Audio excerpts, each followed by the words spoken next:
All right, so I'm letting everybody know what I'm doing. Basically, start a program right here. I've been doing the program at the Brick Arts Medium, but this is in the mini studio.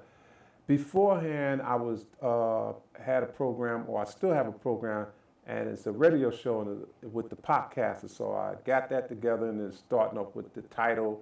The theme is the veteran voices of the veterans. So it's already running on the Brick Arts Medium and SoundCloud and YouTube, Facebook, and all the other social media channels. So I'm just reaching out to the public right now and let them know that being that I have that going on, so now I'm going to have live the TV portion. So you're going to see the veterans, the same thing, but it's going to be live with the. You're going to be watching exactly about the veterans that was in Vietnam, that what happened to them when they was over there, and how they was treated when they came back home. And then after about 20, 40 years later, now the veterans being welcomed back to their country and treated like soldiers, like a human being now. And I want to show you that too. And there's other program with veterans, and it's about the Stand Down program that helps out all veterans with everything. I'm talking about food, clothing, jobs and employment, and medical, their benefits, everything, housing. A lot of veterans that's homeless, they got program where they can give them a home as well. And there's another guy that he fixes up cars and just give it to a veteran. So all of this is there. Veterans should know about this. So that's what I'm doing now, reaching out, letting you know exactly what I'm doing to help out veterans, because I'm a veteran. And I was I'm a Vietnam Air veteran, the United States Air Force, and I have my veteran hat on. And so that's what I'm going to be doing now. So basically, that's what you're going to be hearing from me. You're going to be seeing these things. And and it's a good thing, veteran reaching out, helping other veterans. But hold your thought, because there are going to be more that I'm going to be reaching out to the public for, let you know what I'm up to, what I'm doing. And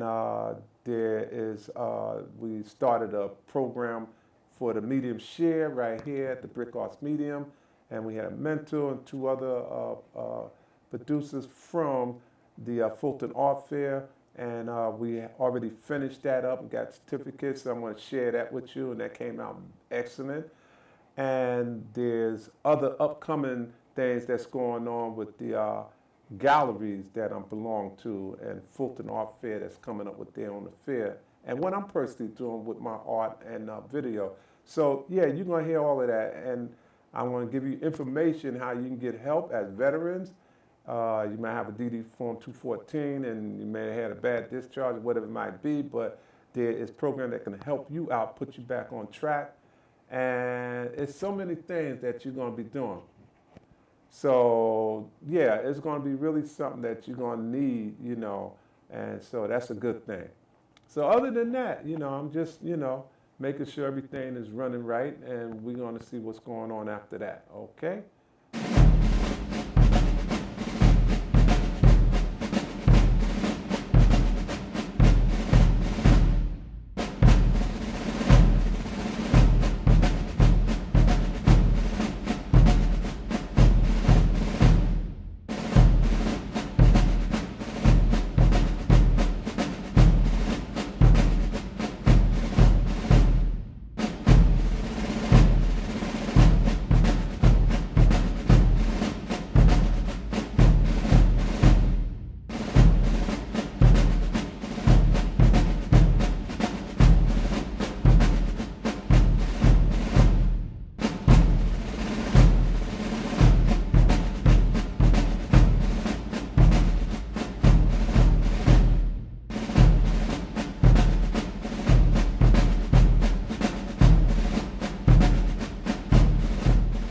One, welcome home to the veterans of the Vietnam War.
the Commanding General of the 1st Infantry Division and Fort Riley, Major General Wayne W. Grigsby Jr.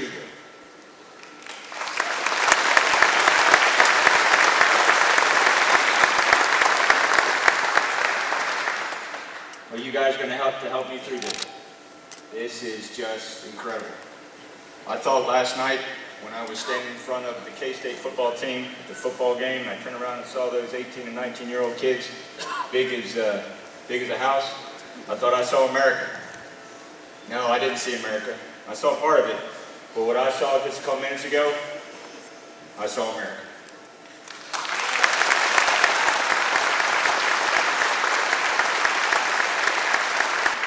You have a lot to be proud of. Let's also have a round of applause, most importantly, for the spouses and family members of our veterans.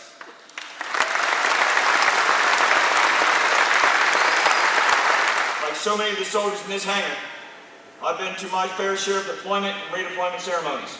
My fair share. They're often attended by you, by the veterans. You can pick them out of a crowd, old troopers with wise eyes, wearing hats and patches, recognizing their units or the conflicts in which they serve.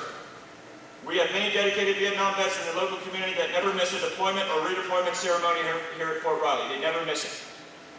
Whenever I see a Vietnam vet, I make sure to thank them for their service. And when I do, they seem surprised. The trauma of the reception that these men and women received when they arrived home the first time is written all over their hearts. A simple thank you for your service seems so insignificant, but it means the world to the generation that was scorned for fighting the nation's wars, doing what their country asked them to do. We show by our deeds today, and we deeply appreciate your service. And we want to make sure that you get the homecoming that you deserved.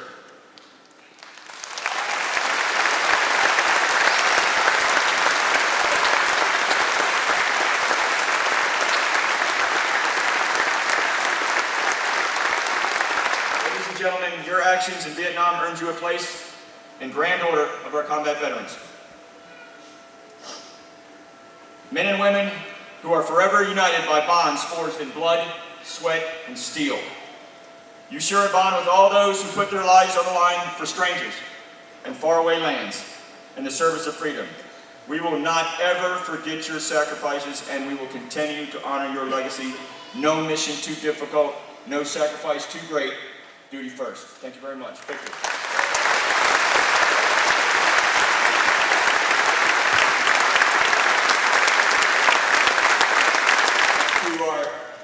To the greatest generation, to the Vietnam veterans, welcome home.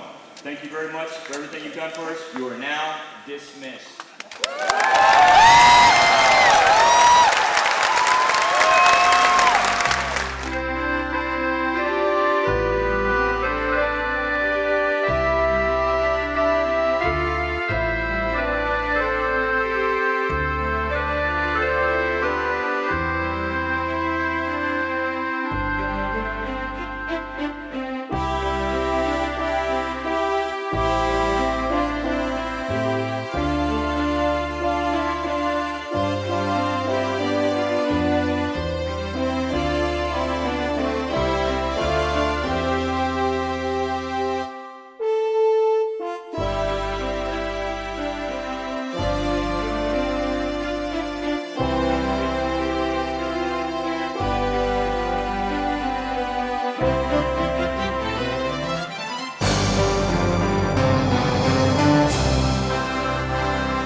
this card is involved. Okay. Thank you.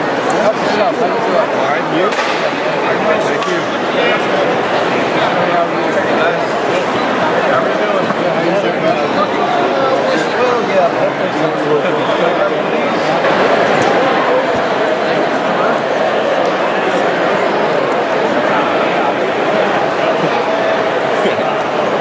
Well, no autograph, Behind men are two males, one Franklin County veteran.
According to Army veteran Clarence Scotton, it seems as if he's always had his head under the hood of a car. While in the service, he used what he learned from his dad, a master mechanic, to keep Humvees humming in Iraq. Now he's using these same repair skills to benefit fellow veterans through a nonprofit he's created, Cars for Vets. Maybe 2 or 3 days out of the week, I'll take a whole day and I'll do nothing but walk neighborhoods. And then I start from like 9 o'clock in the morning, 8 o'clock in the morning, to about 5 or 6 in the afternoon. It's a relentless job that can sometimes be a little uncomfortable. I haven't been shot, since I've been here, but I have had a few guns pointed at me and people telling me to take and get off their property and leave their cars alone. Scotty's mission is to find cars in bad repair that can be fixed up, rolled out, and put back to use. Not by him, but by others. Scotty is the founder, creator, and currently sole employee of Cars for Vets, a nonprofit organization that provides a set of wheels to veterans at no charge. Scotty, a veteran of the Iraq War, returned to the States with virtually nothing. No home, little money, and no car. I needed a car to get around, so about a year and a half ago, I started taking and asking people if I could have their junkers, and I would fix them up and use them for myself, and then that would get me back and forth wherever I need to go. That's how Scotty's idea for Cars for Vets began, and now his resourcefulness is benefiting other veterans who need affordable transportation. January 23rd of this year, of 2009, is when I decided to make it a nonprofit and call it Cars for Vets, because that's what I've been doing for the past 8 months. With the help of VA contacts in different states, Scotty's nonprofit is expanding across the nation, relying on donations and contributions to keep it going. When I'm not walking the communities, I'm making phone calls, I'm doing meetings and stuff to take in and try to promote Cars for Vets, and while doing that, I might take and get a car donation or something. To help keep costs down, he lives in a friend's living room. Although that doesn't offer much privacy, Scotty doesn't mind making this kind of sacrifice for his fellow veterans. It's an awesome feeling, to take in and say, here's this car, it's yours. There's no cash involved. Just sign here and it's yours, take it away, do whatever you want with it. So when they take and see the title getting switched and the keys getting passed, and I think, I don't think I cry anymore at every time I take and pass the keys. I mean, I used to be a big baby, I think, because it was awesome. As you can see, Scotty is driven, so to speak, and his ambitions extend far beyond Cars for Vets. So when he doesn't have a wrench in hand, Scotty's hitting the books for a master's degree in construction engineering. Along with his studies, Scotty is making plans to have his own repair shop at some point in the near future. And even further down the road, he'd like to open a vocational rehab program for vets who want to earn an Automotive Service Excellence Certification, or ASE. His goal is to create a training program taught by veterans for veterans.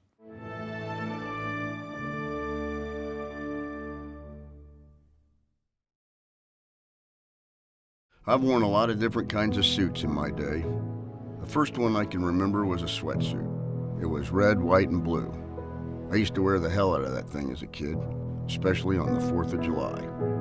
After that was a hand-me-down suit that didn't fit so well. Might have been a little snug in the neck, but it still scored me a date to the dance with Stephanie Smith. I joined the military after high school.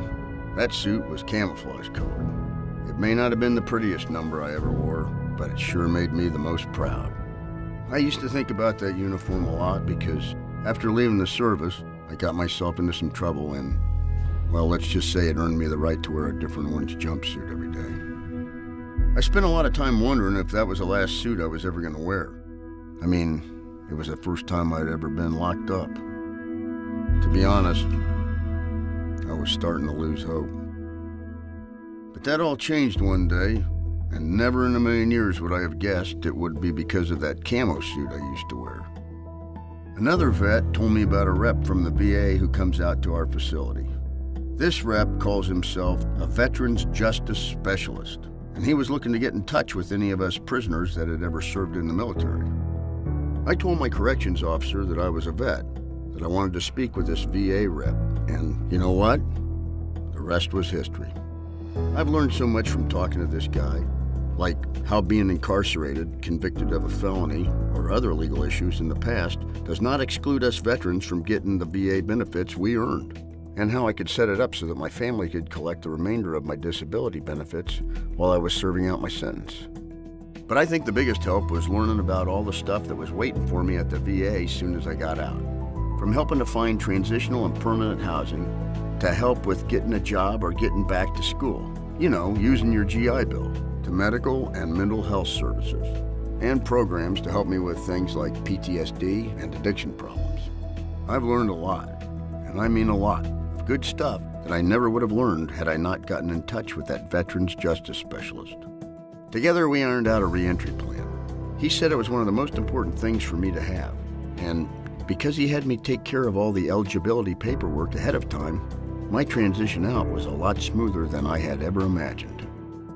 Even if I hadn't had a plan at all, I found out that just getting to the closest VA is all it takes to get the ball rolling. There's VAs everywhere, and there is a Veterans Justice Specialist at each one. So yeah, that orange jumpsuit I used to wear every day, that orange jumpsuit is a thing of the past. I did my time, made the most of it while I was there, and thanks to all the services and support that camouflage suit earned me, I'm finally getting to try a new one out. It's called Pinstripes.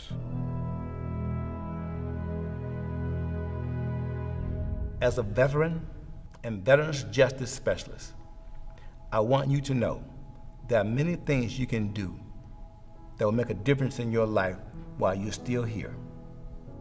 And after you're released, find out about these things and take advantage of them. No veteran is forgotten. Ask to speak to a VA representative, and we will do all we can to help you help yourself.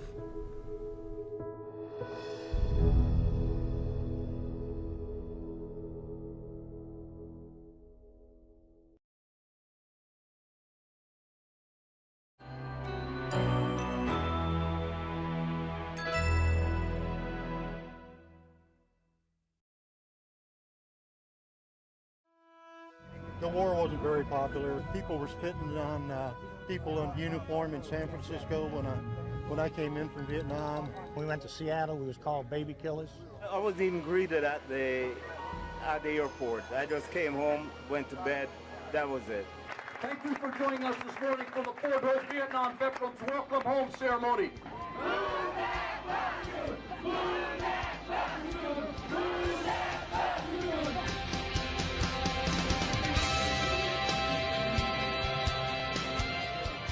Today you are home, and we are eternally grateful for your service. It was actually my honor to be out there standing in for my dad today. Extreme pride.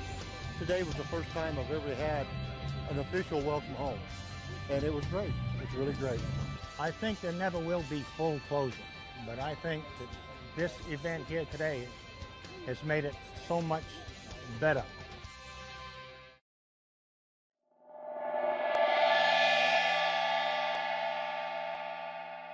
You may have left the service with a discharge that you're not happy with. You can petition to upgrade your discharge. All of the services have discharge review boards, but I'll tell you, it's very difficult. You have to make a really good case.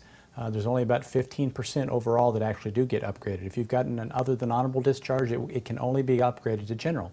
If you've got a general discharge, it can be upgraded to honorable, but again, only if you make a good case. It is a myth. There is no such thing as an automatic discharge upgrade. I know that rumor is out there in all the services, and I can tell you right now, don't listen to it, it's not true. The only way to get your discharge upgrade is by filing a petition that requires a lot of work, that is somewhat complex, and should only be done with the assistance of an attorney. The Discharge Review Board process is set up so that you have an opportunity to seek an upgrade of your discharge, but they only let you try once. If you submit everything you have and you ask for it and they deny it, that's the only chance you get at upgrading your discharge with a Discharge Review Board. There's no real appeals process. So you got to get it right the first time, so it's often good to hire an attorney to help you. There are lots of circumstances and arguments that we know to make that you may not know how to make. So it all depends also on why you would want your discharge upgraded. You know, of course, that a general discharge is almost the exact same thing as an honorable discharge, except with a general discharge you don't get educational benefits, but all other VA benefits are available to you. And of course, with an other than honorable discharge, you lose all Veterans Administration benefits. So if those are important to you, you may want to take a shot at upgrading your discharge. Now you can go do it on your own, but if you mess it up, that's the only bite you get unless you discover some evidence that was not available before, you didn't know about, so that you can repetition. But you get one bite at that apple. You should do so. You should take that bite with the assistance of someone that can help you make the best of it the first time around.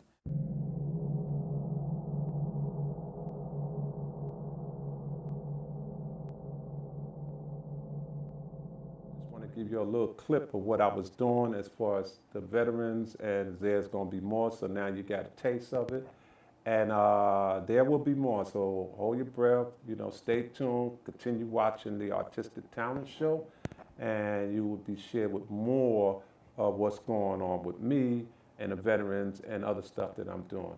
So take care now.